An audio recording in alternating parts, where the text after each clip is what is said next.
प्रभु यीशु क्यों मरने आया? पहला कारण कि परमेश्वर के क्रोध को सह ले। गलातियों 3:13 में हम पढ़ते हैं, मसीह ने जो हमारे लिए श्रापित बना, हमें मोल लेकर व्यवस्था के श्राप से छुड़ाया, क्योंकि लिखा है, जो कोई काठ पर लटकाया जाता है वो श्रापित है।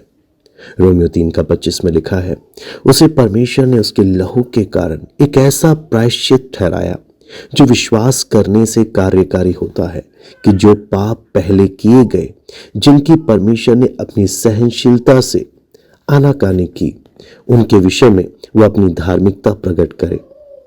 पहला यूहन्ना 4:10 में लिखा है, प्रेम इसमें नहीं कि हमने परमेश्वर से प्रेम किया, परंतु इसमें है कि उसने हमसे प्रेम किया और हमारे पापों के प्रायश्चित के लिए अपने पुत्र को भेजा। यदि परमेश्वर सच्चा न्यायी नहीं होता तो उसके पुत्र को दुख उठाने तथा मरने के लिए कोई मांग नहीं की गई होती, और यदि परमेश्वर प्रेमी नहीं होता तो उसके पुत्र के लिए दुख उठाने तथा मरने के लिए कोई स्वेच्छा नहीं होती। परंतु परमेश्वर सच्चा न्यायी तथा प्रेमी दोनों है, इसलिए उसका प्रेम उसके न्याय की मांगों को पूरा करने के लिए तैयार है।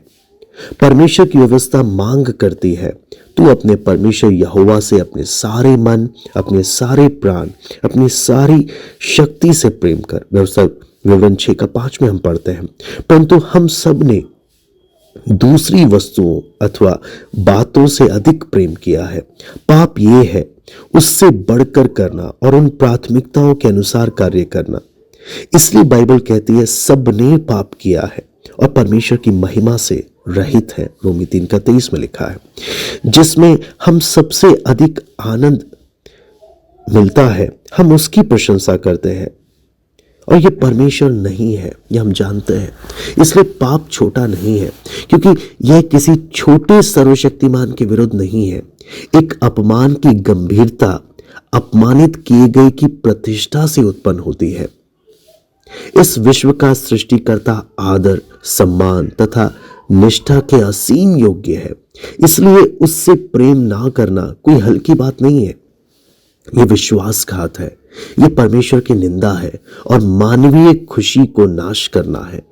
क्योंकि परमेश्वर सच्चा न्यायी है, वो इन अपराधों को झाड़कर विश्व के कालीन के नीचे नहीं कर देता है। कालीन आप समझते हैं, मैट के बारे में, मैट्रेस के बारे में बात हो रही है ना। वो उनके प्रति पवित्र क्रोध अनुभव करता है, वे दंडित किए जाने के योग्य है। और उसने स्पष्ट कहा है, पाप की मजदूरी तो मृत्यु है। रोमी 6:23, जो प्राण पाप करे वही मरेगा।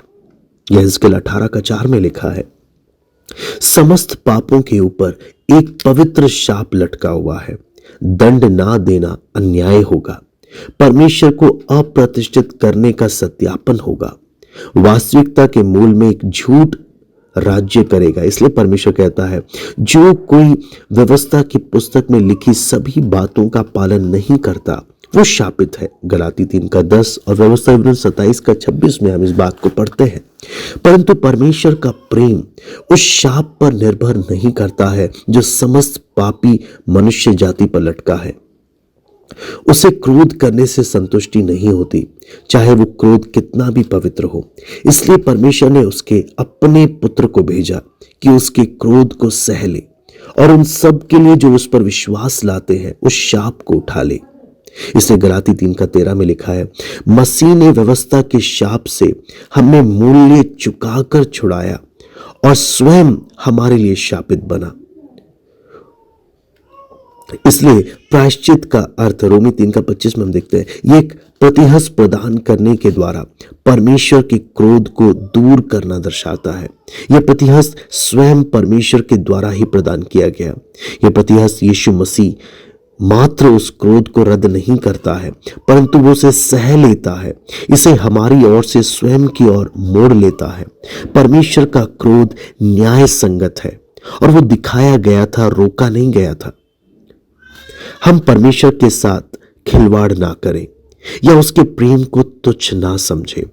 परमेश्वर द्वारा प्रेम किए जाने के प्रति हम कभी भय के साथ खड़े नहीं होंगे जब तक कि हम गंभीरता के साथ अपने पापों को नहीं देखेंगे और हमारे विरुद्ध उसके क्रोध के सच्चे न्याय को।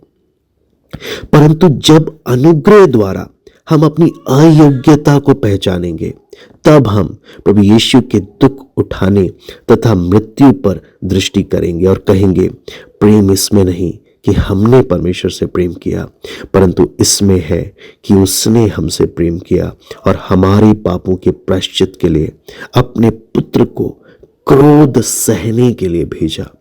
पहला यूहन्ना 4:10।